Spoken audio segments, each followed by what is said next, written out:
Alors, quels sont les avantages et les inconvénients des penny stocks? Je vous en parle dans une seconde.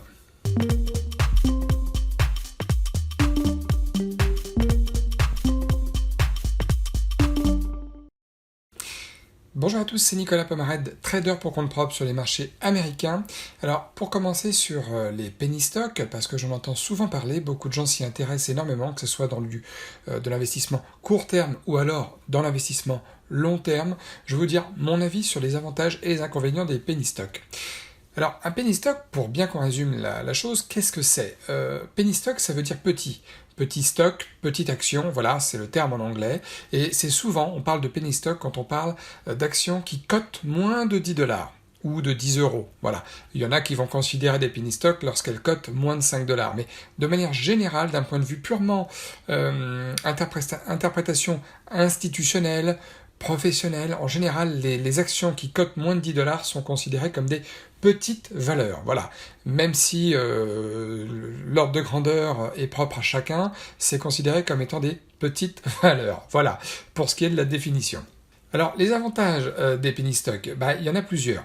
L'avantage des penny stocks, c'est que déjà, énormément de gens peuvent les acheter. Et oui, qu'on ait 500 000 euros, 5 millions d'euros ou 500 euros de capital, on peut beaucoup plus facilement acheter un nombre plus élevé de penny stocks que de grosses valeurs qui cotent plusieurs dizaines, voire plusieurs centaines de dollars. C'est une logique de toute façon aussi simple qu'évidente, mais c'est un avantage quand même indéniable. Donc ça, c'est le premier avantage.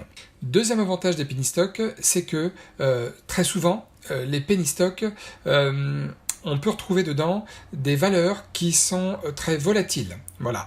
Alors, volatile, pour redire ce que c'est des valeurs qui bougent beaucoup, qui sont très dynamiques, souvent, qui sont très punchy, voilà, où il y a du mouvement. Souvent c'est le cas, ce n'est pas toujours le cas, mais souvent c'est le cas et ça offre donc des opportunités intéressantes à travailler, que ce soit quand on fait du day trading ou que ce soit quand on fait du swing trading, c'est-à-dire des investissements qui sont un petit peu plus long terme. Autre avantage des penny stocks, bon, c'est forcément le troisième que je vois, c'est qu'évidemment, quand on a un penny stock, on peut aussi en détenir facilement plusieurs lignes de différents penny stocks. On peut avoir plusieurs valeurs dans son portefeuille, parce que forcément, c'est des titres qui cotent moins cher, donc c'est un avantage de pouvoir plus facilement diversifier pour ceux qui sont sur la spécialisation de la, si j'ose dire, de la diversification, pour qui c'est la stratégie de la diversification, on peut plus facilement avoir un portefeuille plus élevé de valeur lorsqu'il s'agit évidemment de penny stock. Alors maintenant qu'on a vu les avantages, il y a aussi quelques inconvénients des penny stocks. Premier inconvénient, ce sont les fausses croyances que nous avons sur les penny stocks, c'est-à-dire que beaucoup de gens ont vu des grosses valeurs par le passé qui cotaient effectivement moins de 10 dollars et qui aujourd'hui cotent plusieurs centaines de dollars. Et dans la tête de beaucoup de gens, beaucoup de personnes vont croire, vont espérer, c'est encore pire, vont espérer que ces valeurs-là vont aussi, elles un jour, atteindre des sommets comme certaines grosses valeurs très solides, très costauds d'un point de vue de leur valeur fondamentale, tout simplement. Donc ça, c'est la première erreur, c'est de croire que forcément, quand on achète un penny stock, il va forcément grimper puisque vous l'achetez à ce moment-là pas très cher et qu'il ne peut que grimper. C'est une énorme erreur de croire ça parce qu'un penny stock qui cote 4, 5, 6 dollars peut aussi très bien être divisé par 2 en termes de valeur et coter que 2 dollars, 3 dollars et pire encore, passer sous la barre des 1 dollar et coter que quelques centimes. Donc attention à ce gros désavantage des penny stocks, c'est cette fausse croyance qu'on a dessus et il faut absolument que vous en soyez que vous soyez informé là-dessus, c'est très très important.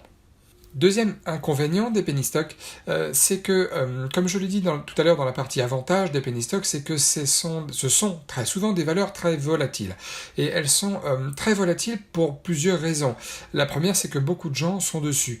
La deuxième, c'est que, évidemment, comme elles cotent pas très cher, c'est beaucoup plus facile de les faire bouger quand on a énormément de ces valeurs-là. Quelqu'un qui achète d'un coup 10 000, 20 000, 30 000 actions d'un penny stock est plus à même de faire bouger cette même action que quelqu'un qui a que 100, 200 actions d'un stock, enfin d'une action à plus forte valeur. Donc forcément, la volatilité est un avantage quand on est dans le bon sens, mais aussi un très gros inconvénient quand on est dans le mauvais sens.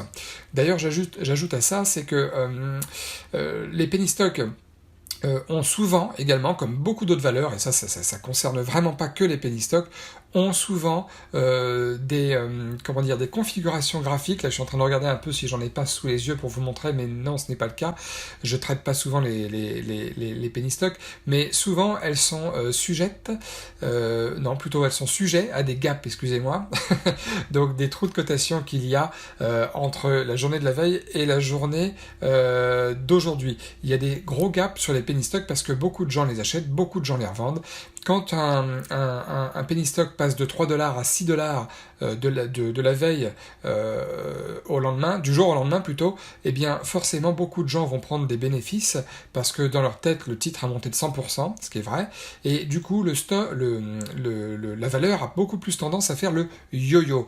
Et oui, parce que comme les gens prennent des bénéfices, il y en a d'autres qui souhaitent rentrer dans le marché en se disant « Ah, t'as vu la journée d'hier, elle a fait plus 100%, et si elle faisait la même chose aujourd'hui, ce qui est possible, mais ce n'est pas toujours le cas. » Donc attention à ça, c'est très très dangereux, c'est au niveau de la volatilité. Troisième inconvénient des penny stocks aussi, c'est que je vous ai parlé des gaps juste avant, qui est un danger évidemment lorsque l'on fait du swing trading, qu'il faut absolument prendre en compte dans sa stratégie, mais souvent il y a énormément de penny stocks, je le vois de plus en plus, qui font des trous de cotation au sein même d'une séance. Alors des trous de cotation, c'est la même chose qu'un gap, mais au sein même d'une même journée. C'est-à-dire que des fois, il peut très bien être sur les marchés US 15h45, le titre s'arrête de côté pendant 2 minutes, 5 minutes, 20, 30 minutes, il s'arrête de côté, et après, il ouvre en gap très haussier, ou parfois très baissier, dans le sens contraire. Donc, pourquoi c'est ça? Pourquoi? Eh bien, parce que l'autorité des marchés, que ce soit en France ou aux États-Unis, comme les actions sont des marchés régulés, et tant mieux, vont contrôler que pour ces penny stocks, comme ils coûtent pas très cher, qu'il n'y ait pas de manipulation de cours, tout simplement. Qu'il n'y ait pas une news qui fasse que peut-être les dirigeants des entreprises ou les gens qui peuvent être sujets à du délit d'initié, hélas, je ne parle que d'un délit, mais il y en a plein d'autres, ne soient pas en train de se gaver sur une action en faisant monter artificiellement les cours et ensuite prendre leurs bénéfices très très hauts et puis faire baisser tout ça. Donc du coup, il y a parfois des trous de cotation que nous voyons en pleine séance et ce sont des choses à prendre en compte aussi quand on traite les penny stocks parce que vous avez beaucoup moins de chances de voir ça de la part d'une action qui cote assez cher comme, je sais pas moi, Apple, Facebook, ce genre d'actions très connues parce que ils sont tellement régulés, tellement surveillés ceux-là, comme c'est des gros poids lourds, qu'ils ne veulent pas justement faire d'esclandre d'un point de vue public, d'un point de vue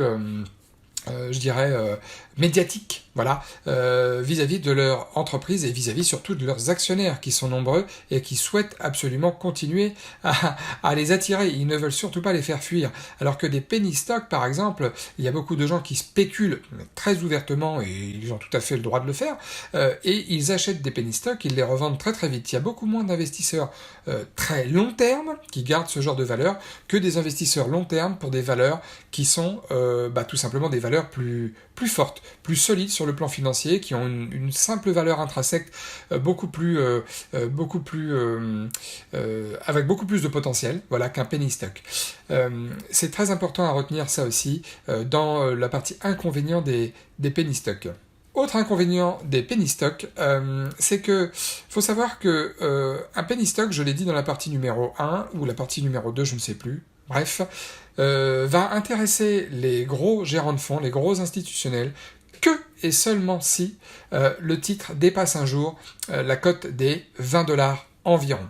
Une fois que le titre dépasse la cote environ, la cote des $20, il commence à s'intéresser à cette valeur. Pourquoi? Parce que en dessous de $20, généralement, les institutionnels ne regardent pas ces valeurs parce que la valeur n'a pas encore fait ses preuves d'un point de vue fondamental, d'un point de vue chiffre d'affaires de l'entreprise, d'un point de vue image de l'entreprise, et puis parce que les clients de ces mêmes institutionnels, des fois, ne veulent pas, tout simplement, ils ne veulent pas acheter des valeurs qu'ils ne connaissent pas, qui ne sont pas cotées depuis longtemps, qui ne valent pas grand-chose, des valeurs qui ne valent pas grand-chose, ça ne les intéresse tout simplement pas, et du coup, ils n'ont pas envie de les prendre, de les regarder, de les surveiller. Ils veulent des valeurs connues, ils veulent des valeurs, effectivement, qui sont assises depuis plusieurs années et qui ont déjà fait leurs preuves. Donc, c'est un autre inconvénient des penny stocks, c'est que, contrairement aux idées reçues, les gros gérants de fonds, les gros institutionnels, ne s'intéressent pas forcément à des valeurs qui cotent moins de 20 $, et autant pas parler de celles qui cotent en dessous des 10 $. Bon voilà, j'en ai terminé avec l'explication sur les penny stocks, les quelques avantages, les quelques inconvénients des penny stocks. Donc c'est vraiment important à prendre en compte dans votre stratégie de trading, de savoir pourquoi telle valeur bouge plus qu'une autre, pourquoi les dangers, les avantages, etc. Vous avez quelques clés maintenant et je pense que ça pourra vous servir et vous être utile dans votre approche en trading. Si cette vidéo, comme d'habitude, vous a plu, merci de mettre un maximum de pouces et puis bien entendu, abonnez-vous à la chaîne aussi si ce n'est pas encore le cas, abonnez-vous à la chaîne, cliquez sur la petite cloche, vous verrez d'autres vidéos au fur et à mesure qu'elles sortiront. Et en tout cas, je vous remercie de me suivre, ça fait toujours plaisir, on est de plus en plus nombreux et ça c'est grâce à vous sur cette chaîne YouTube dédiée aux actions américaines.